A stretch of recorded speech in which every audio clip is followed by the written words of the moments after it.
On va rester en voyage, c'est super comme transition. Je vais vous dire d'abord, quelques mots de mon parcours pour que vous sachiez, d'où je parle. Donc je suis Élisabeth Rivoire. Je suis née, au Sénégal et malheureusement j'en ai été très tôt, déracinée, ce qui a fait de moi une éternelle voyageuse. Heureusement, j'ai vite, appris à lire et c'est dans les livres que j'ai trouvé mon ancrage, que j'ai construit ma pirogue et que j'ai commencé à naviguer aux étoiles. Je suis, naturellement devenue, enseignante en français et j'ai travaillé, dans plusieurs, pays, sur plusieurs continents, au Sénégal, mais aussi, en Polynésie.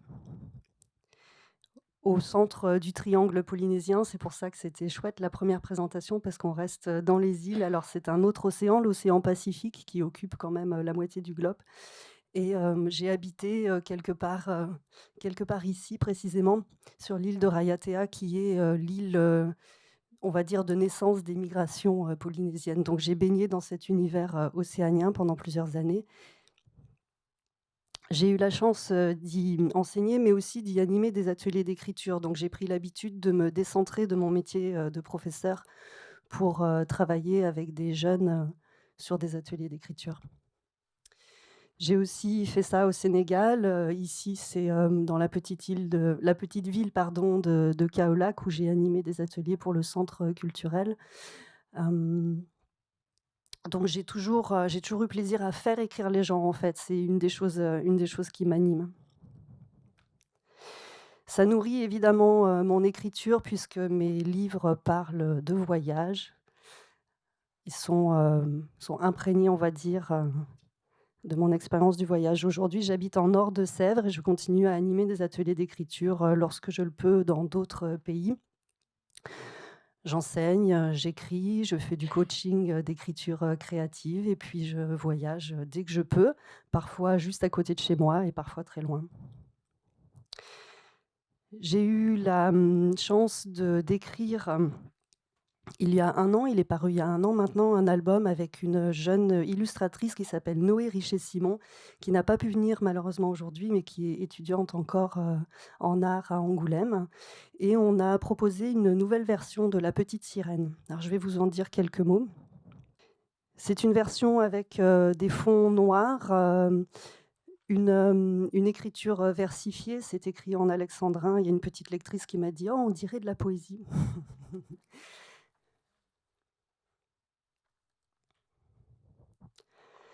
Alors je vais peut-être ouais, il me semblait que j'avais plus d'images, ça fait longtemps que j'ai pas regardé ce diaporama.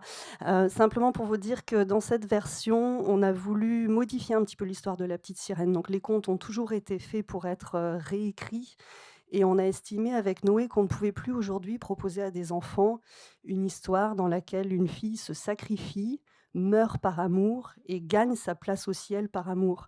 Donc on a changé la fin.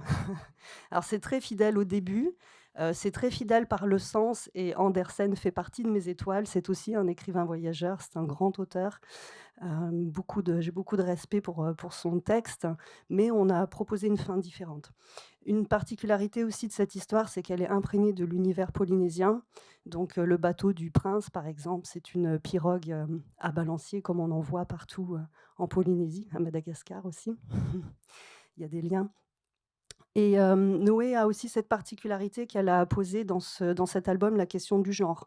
On a une petite sirène qui est, très masculine et ça fait beaucoup réagir les enfants et un prince polynésien qui, comme beaucoup de jeunes polynésiens, a les cheveux longs, des tatouages et comme dans l'histoire d'Andersen, il est très passif, ça questionne vraiment sur les identités de genre. Ça fait beaucoup réagir les jeunes, de ce point de vue-là. À partir de cette histoire, j'ai eu la chance d'être invitée en résidence cet été dans les Marais Poitevin, un endroit idéal pour poser une barque et terminer un temps d'écriture. Donc la Ligue de l'enseignement m'a demandé d'intervenir autour de cette histoire de la petite sirène et de faire le lien avec une autre histoire qui est celle de Mélusine. Et moi, ça me plaît beaucoup de faire le lien entre des histoires lointaines et des histoires locales. En fait, je trouve qu'on connaît mieux l'autre quand on se connaît et quand on connaît aussi son patrimoine. Et à partir de cette proposition qui était très, très inspirante, hein, j'ai créé un dé à histoire qui se trouve, ici, qui est fait en tissu. Donc ça réactive en fait, le contact que peuvent avoir les jeunes enfants avec les livres à toucher. Chaque face est faite avec un tissu différent qui a une histoire et les jeunes réagissent beaucoup à ce contact, physique. Et sur ce dé à histoire, alors je vais développer après, hem, j'ai mis des motifs qui sont communs à l'histoire de Mélusine et à l'histoire de La Petite Sirène. Je vous en parle après. J'ai aussi développé un kamishibai et un atelier d'écriture, surréaliste à partir de collages. La Petite Sirène et Mélusine sont en effet 2 histoires qui racontent l'histoire d'une chimère qui racontent, les péripéties d'une chimère, d'une créature hybride. Donc dans ces 2 histoires, on va retrouver ce motif de la créature hybride, mi-femme, mi-autre chose. Les motifs ont été dessinés par mes enfants, hein. On trouve un pacte avec les 2 gouttes de sang, vous avez bien compris que c'était un pacte. On trouve une trahison, on trouve un départ, une rencontre et une porte qui permet d'aller d'un monde à l'autre. Je suis toujours fascinée par les personnes qui changent d'univers, qui changent de pays, qui changent de monde. Le kamishibai, je pense que je n'ai pas besoin de vous présenter, ce que c'est, vous connaissez. Simplement, pour vous partager peut-être, mon rêve, projet l'été prochain de partir avec mon vélo, pour, voyager avec mon kamishibai, puisque c'est fait pour ça, que c'est très pratique et qu'on peut aller à la rencontre de publics un petit peu différents. Donc j'ai pas besoin de vous présenter, mais dans ma proposition, il y a un kamishibai autour de La Petite Sirène, autour de Mélusine. Les collages, je les ai pratiqués dans cette résidence auprès d'enfants de 7 à 12 ans. Il s'agissait de créer à la fois une créature hybride, donc moi je leur fais des propositions avec plusieurs parties de créatures et de mettre, du texte dans un esprit, surréaliste.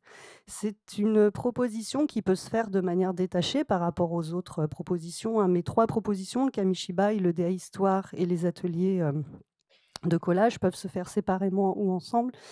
Là, c'était auprès d'enfants de 7-12 ans, ça a très bien fonctionné. Ça pourrait être fait aussi auprès d'un public de migrants. Moi, j'ai l'habitude de rencontrer des migrants, de travailler avec. Une créature qui quitte un monde pour aller dans un autre monde et qui essaie de s'adapter dans cet autre monde, c'est une histoire qui parle aussi de migration. La Petite Sirène, Mélusine peuvent aussi toucher à ce thème-là.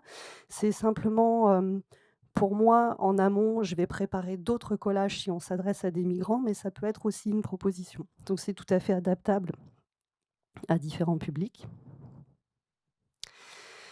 Ces collages, ont donné lieu cet été à des créations, tout à fait, remarquables et originales, assez amusantes, qui ont plongé vraiment les jeunes dans leur imaginaire.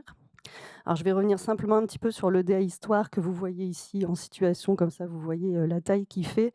Ça c'est quelque chose qui fonctionne très bien. Le système est très simple, j'ai pas besoin de l'expliquer longuement. On prend des enfants, on les met en cercle. Un des enfants commence l'histoire, il lance le dé à quelqu'un d'autre qui poursuit selon la face et le motif sur lequel, il est tombé.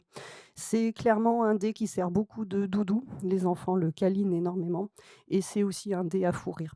Les enfants sont très doués pour le fou rire et ça marche très bien. C'est une activité qui peut se faire, voilà, de 7 à 12 ans, en tout cas, sans aucune difficulté et avec beaucoup de bonheur pour les enfants. Donc ça déclenche l'imaginaire. Donc ma proposition, n'est pas clé en main. Elle peut s'adapter à vos projets, à votre structure, à ce que vous recherchez. Ce qui est important pour moi dans tout ce que je fais, dans toutes mes activités, ça va être de travailler les thématiques du passage, le passage d'un univers à l'autre. C'est ça qui me parle. Vous avez compris avec mon histoire que c'est ce qui m'intéresse. La question de l'intégration, comment on peut se sentir différent dans un autre univers et qu'est-ce qu'on va faire pour s'adapter? La petite sirène, elle est prête à perdre sa voix, ses jambes. Qu'est-ce qu'on laisse? Qu'est-ce qu'on garde? Vers quoi on va quand on s'intègre dans un nouvel univers? Et j'aime beaucoup, vraiment aller chercher chez les gens leur créativité. Beaucoup de gens sont auteurs, autrices et ne le savent pas. Et moi, j'aime bien voir naître ça, en fait, que ce soit avec des jeunes ou avec des adultes, développer la créativité des gens et j'aime bien l'univers des contes. Voilà, donc là, c'était, on m'a demandé de travailler sur, Mélusine, mais La Petite Sirène, ça peut aussi se travailler en lien avec d'autres histoires, des histoires locales, encore une fois, moi, c'est ce que j'aime. Pardon pour cette sonnerie un peu, brutale. Je vous remercie pour votre écoute et je serai là pour discuter avec vous. Merci d'avoir organisé ce temps, aujourd'hui qui nous permet de nous rencontrer.